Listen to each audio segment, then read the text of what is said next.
chers petits compagnons, parce qu'aujourd'hui nous allons parler de One Piece. Bon, je devais en parler hier, mais j'étais malade, sorry. Donc, dans ce chapitre de One Piece, nous avons encore plus d'infos concernant la famille de Vince Smoke, mais plutôt sur leur armée. Oui, parce qu'ils ont une armée. Et évidemment, ça c'est un bon truc. Parce qu'évidemment, je me suis dit, putain, Sanji, en fait, c'est le fils d'une ligue d'assassins, pas très connue, ou connue, peu importe, en tout cas connue de la part des grands mafieux déjà.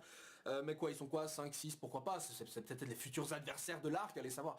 Mais en fait, non. En fait, c'est une putain d'armée soi-disant légendaire, à tel point légendaire que les gens n'y croient pas. Nami n'y croit pas du tout. Et qui sont appelés les Warmongers, si vous voulez. C'est un nom voilà, qui signifie en gros celui qui prône la guerre. Warmonger, c'est ce que ça veut dire. Donc quelqu'un qui prône la guerre, le combat, la violence, si vous voulez. Et ça déjà, c'est là, putain, il fait partie, il y a une armée qui très très violente en tout cas, donc Sanji descend d'une famille visiblement très violente, à quel point que le mec justement n'est pas si violent que ça quand c'est les femmes. Mais bon, franchement, plus on avance, plus je me dis que la théorie comme quoi Sanji en fait essaie de rechercher l'amour de sa mère avec toutes les femmes qu'il voit, c'est un peu plus ou moins, je pense, le délire du personnage. On verra certainement un flashback très triste où on verra Sanji qui est très attaché à sa maman et il se passe un truc, et enfin voilà, vous voyez plus ou moins le genre. Donc, ensuite, il y a évidemment un autre nom à cette soi-disant armée. Et ce nom, c'est Germa Double Six. Oui, parce qu'en fait, ça se prononce Double Six en fait, et pas 66. C'était aussi une bonne chose. Germa Double Six. C'est obligé comme ça qu'ils vont le prononcer. Donc, Germa, pourquoi Germa? Alors après des petites recherches, vous pouvez facilement voir que Germa, en fait, c'est le nom d'une ancienne capitale, ou une ancienne ville-cité, enfin peu importe, libyenne, je crois, et qu'en gros, il y a eu un truc comme quoi, voilà, en l'an 760, non, en l'an 660 et quelques, eh ben, le royaume a été renversé, et il y a eu une autre prise de pouvoir par un autre royaume, enfin un truc dans le genre. Bon, alors déjà, le fait que ça se passe en l'an 660 et des, m'a dit que peut-être le Double Six vient de là, et Germa peut-être. Alors pourquoi Germa Double Six? Peut-être c'est une référence au fait que c'est une ancienne, voilà, un ancien groupe qui a renversé le pouvoir d'un autre endroit, je sais pas, parce que de toute façon, on rejoint encore l'idée que Sanji, au final, malgré qu'il vienne d'une famille d'assassins, il y a peut-être un côté noble à cette famille, pourquoi pas, je veux dire, même les mafieux, ils ont des côtés parfois très nobles, hein, je veux dire, parfois, même les Yakuza au Japon, ils ont un statut presque noble là-bas, je déconne, mais voilà, vous comprenez plus ou moins le délire. Donc à voir où ça va nous mener. Parce que perso, Germa Double Six, ça me rappelle un peu les Crazy les Crazy 88 dans le film Kill Bill, je sais pas si vous connaissez. Peut-être qu'il y a une référence à ça, hein. Allez savoir, les 88 fous, je crois que c'est ça, hein. C'est en gros un groupe d'assassins qui sont 88 et qui travaillent pour justement une Yakuza. Peut-être qu'il y a un rapport ou un truc dans le genre, peut-être que Oda était un peu inspiré, je sais pas. Non, je déconne, mais ce serait stylé, genre les Germa 66, c'est par exemple 66 assassins ou un truc dans le genre, pourquoi pas. Bon, maintenant c'est Double Six, donc c'est peut-être pas 66, mais Double Six, peut-être s'il y en a que 6 au final. Et ce serait bien, parce que voilà, peut-être qu'on aura 6 assassins, et ça ferait un parallèle encore avec Enies Lobby où tu avais 9 membres du CP9 qui étaient des agents du gouvernement, je crois qu'ils étaient 9, je sais même plus s'ils étaient 10 ou 9, bon peu importe, mais en tout cas voilà, tu avais des agents du CP9 et là on a 6 assassins, ah, ça peut être stylé, hein. Voilà, et qui dit assassin peut être lié aussi au CP9, hein, pourquoi pas, des assassins qui travaillent pas au CP9, ce serait un peu un gâchis de la part d'Oda, donc peut-être qu'il va nous ramener ça avec peut-être pas forcément un lien avec le CP IG0, quoique on en a vu que 3 membres, on sait pas combien il y en a, mais allez savoir, ce sera intéressant, mais bon, pour moi les CP0 ont un niveau quand même relativement élevé, hein, quand même, ils travaillent directement pour les Tenryubito et tout, je veux dire c'est pas rien ça, je pense qu'ils s'approchent quasiment du niveau d'amiral là, on est vraiment très loin des anciens combattants qu'on a vu avant. Et Roblucci en fait partie, ça il faut pas oublier. Donc ensuite on a une discussion intéressante en fait qui nous permet de plus ou moins comprendre à quel point justement Big Mom et les Yonko en général sont très puissants. Non pas en termes de force mais en termes d'influence et de domination. Parce que justement Sanji, on apprend ce qu'on lui a dit justement quand il s'est barré et pourquoi il avait pas le choix. Parce qu'en fait c'est justement notre petit Peckhams dont on voit les yeux tout minuscules et qui était très marrant je trouve, très mignon aussi, je me demande si Tamago a la même chose. Et donc on voit donc à quel point Big Mom est influente puisque justement il est dit que si Sanji refuse la proposition, on lui renverra par exemple dans une boîte la tête de, vous voyez, la tête de quelqu'un qu'il a connu, quelqu'un de proche. Et cette tête pourrait pourrait appartenir à des gens par exemple du Baratie, donc le bateau où travaillait Sanji au début du manga, ou même de l'île des Travelots, voilà.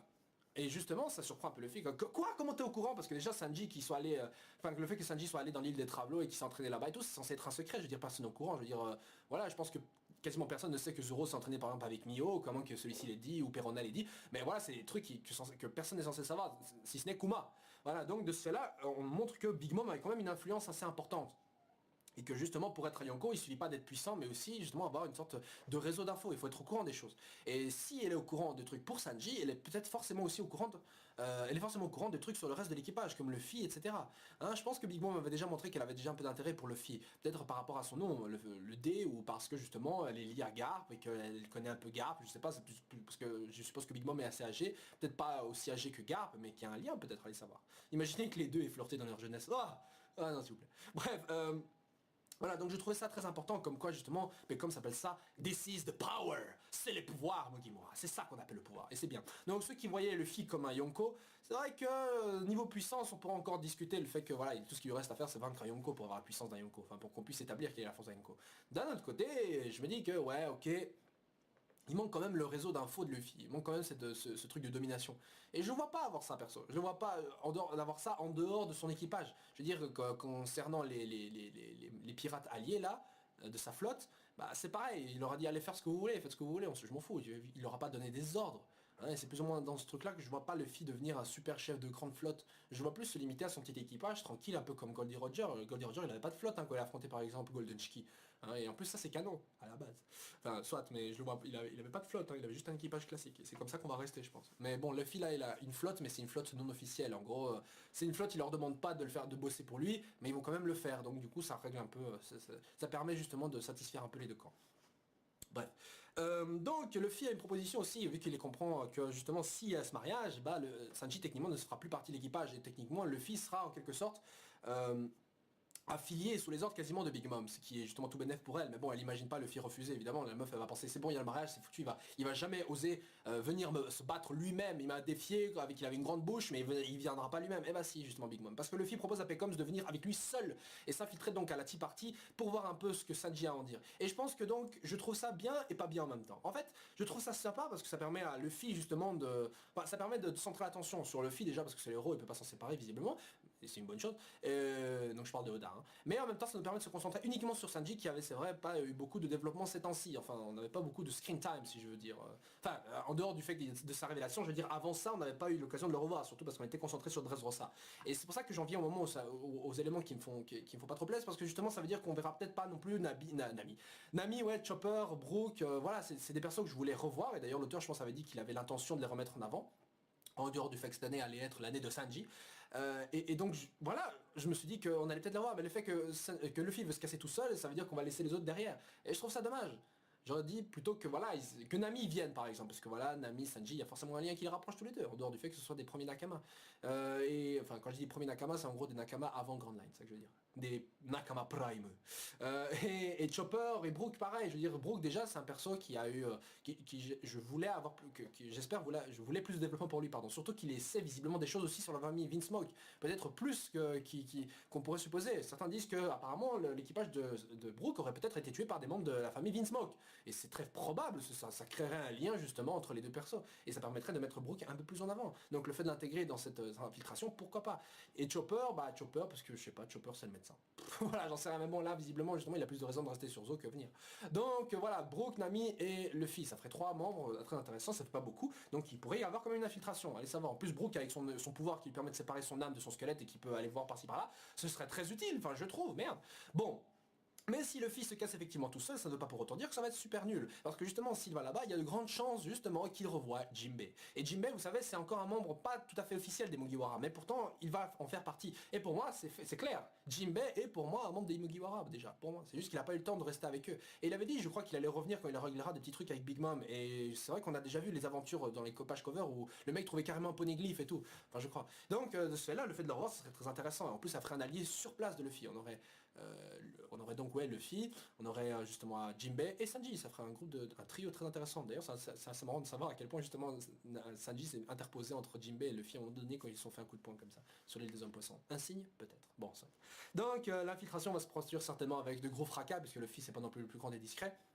Et qu'il y aura surtout un gros bordel, mais ce serait marrant de voir, en fait, ça aurait été quand même un peu épique de voir genre tous les Mugi aller comme ça, arriver au mariage à la même manière qu'ils sont arrivés par exemple dans le film Strong World, où ils sont arrivés devant Shiki, comme ça habillés en costard, genre avec plein de mafieux comme ça, comme s'il y avait une réunion d'Akusa. Franchement, ça aurait été une scène ultra stylée, mais bon, on l'a déjà dans le film, mais elle peut pas être plus parfaite que dans le film avec une super musique en plus.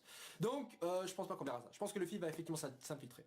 Voilà, à la même manière qu'il s'infiltrera un Impel Down et tout, je pense que l'auteur Oda est au courant que même s'il ne fait pas, qu'il ne montre pas des persos importants de son équipage, comme par exemple Zoro, etc., il n'empêche que ça ne veut pas pour autant dire que les lecteurs seront moins satisfaits. parce que justement quand il était sur Impel Down, on n'avait que Luffy et ça faisait pas tellement chez les lecteurs.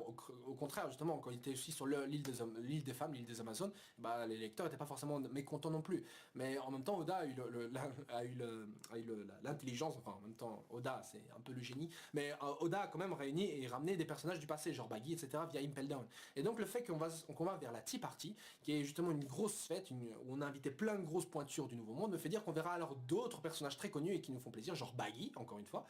Pourquoi pas, hein, je veux dire Baggy qui va aller chez les bots par exemple de Big Mom, pourquoi pas, je veux dire ça correspond plus ou moins au personnage qui se la joue, et peut-être on verra que le mec a éveillé son fruit, parce que je crois que de tous les fruits éveillés, c'est celui-là que j'ai trop envie de voir, quoi. Soit. Donc, beaucoup d'éléments qui vont faire que peut-être que Luffy va rencontrer d'autres personnages connus en dehors de Jinbei et Sanji. C'est plus ou moins ça que je pense. Est-ce qu'on verra une grosse bataille générale? Ah, j'en doute fortement. En fait, je pense plutôt qu'on va voir peut-être une sorte de teaser sur les membres les plus puissants de la flotte de Big Mom, plutôt comme ça. Parce qu'on a vu on a vu par exemple Capone et son équipage et tout, mais en soi, est-ce qu'on le verra peut-être combattre? Pourquoi pas aller faire tomber tous les supernovas, hein, parce que depuis le début du Nouveau Monde, j'ai l'impression qu'on essaie de faire le tour des supernovas, hein, pour voir un peu ce qu'ils sont devenus. Kid a fait une alliance avec Hawkins et Apu. Donc là, Capone, c'est le mec, il est vraiment lié à Big Mom. Il reste encore Killer qu'on suppose lié à Kaido. Il y avait Joe Bonnie qui, pour l'instant, on ne sait pas trop ce qu'il en est pour elle, mais elle est peut-être liée justement à Big Mom aussi, allez savoir. Contre son gré. Il reste aussi Uroge, le mec l'enfoiré qui prie pour l'âme de Kaido, l'enfoiré quoi. This motherfucker praying for Kaido's soul. Voilà, excusez-moi, c'est parce que j'avais lu un commentaire qui disait putain, Uroge c'est vraiment un fils de pute, le mec il arrive quand même à prier pour le salut de l'âme de Kaido qui va se suicider quoi. Le mec il a des balls. Ça me faisait rire ça.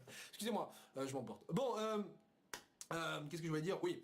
Donc, de ce fait-là, je pense qu'on n'aura donc pas de grosse bataille générale, mais un teaser, peut-être un affrontement rapide entre Sanji et peut-être un homme important, puissant de l'armée de Big Mom, qui fera qu'au final, la prime de Sanji, de Jinbei, et peut-être même de Luffy, non je pense pas, mais de Sanji surtout, et peut-être oui de Jinbei, va augmenter de 100 millions et quelques, hein. Ça permettra à Sanji de pouvoir se rapprocher, comme je l'ai dit, de la prime de Zoros, et donc pas être trop derrière lui, et avoir gagné d'importance. Donc c'est tout bénéf pour Sanji dans cet arc-ci. Un autre élément très intéressant, c'est que justement Oda nous confirme que Zoro est bien inquiet par rapport à Sanji. Et en fait, c'est Luffy, bien évidemment, qui est rassuré de voir qu'il est un peu inquiet, mais c'est en même temps Oda qui nous fait comprendre à travers Luffy que c'est justement le cas. Et ça, c'est bien, parce que bon, c'est vrai que Zoro et Sanji, ils ont cette rivalité, pourtant ils s'inquiètent l'un pour l'autre, parce que justement, ils sont Nakama. C'est vrai que vous allez me dire, c'est assez évident, pourtant, il ne le montre pas tout à fait, Zoro. Par exemple, il a fait ce petit sourire quand il a vu Sanji sauver par exemple Usopp de l'attaque du membre du CP9 là, qui a bouffé le fruit du loup là. Et je veux dire, dans le reste du temps, bien qu'il insulte Sanji, n'empêche qu'il a confiance en lui. Il sait que s'ils sont avec Sanji, par exemple, ils vont être en sécurité. Par exemple, quand ils arrivaient sur Zo et qu'ils étaient inquiets de savoir ce que Tsumugi était advenu, et ben Zoro a dit clairement que s'ils sont avec Sanji, c'est bon, il n'aurait pas forcément arrivé des mauvais trucs et ils ne seraient pas tombés facilement, quoi. Voilà. Donc je suis content de voir ça, même si on s'en doutait quand même un peu.